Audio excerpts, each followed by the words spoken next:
তো এখন আমরা এখান থেকে চলে যাচ্ছি সামনে ওই যে ওই গাছে, এখানকার গাছের বোর তেমন একটা মানে পাকে নাই, তো ওই গাছে যাচ্ছি আমরা বোর খাওয়ার জন্য। তো ততক্ষণ আপনারা আমাদের সঙ্গেই থাকুন এবং আমাদের যে যে আড্ডার যে মুহূর্ত, এই মুহূর্তগুলো দেখতে থাকুন।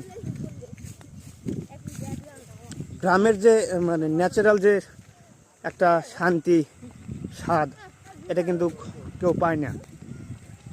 তো আমরা গ্রামের থেকে সুস্থভাবে সুস্থ থাকতে চাই আর কি, ন্যাচারাল খাবার খেতে চাই। এই যে এরকম কিন্তু মনোমুগ্ধকর একটা দৃশ্য কেউ কখনো পাবে না কোথাও, শুধুমাত্র গ্রামেই হবে। অসাধারণ, দেখতেই পাচ্ছেন। এখন আমরা এই গাছের বড় টেস্ট করব। অসাধারণ। এই ইমরান,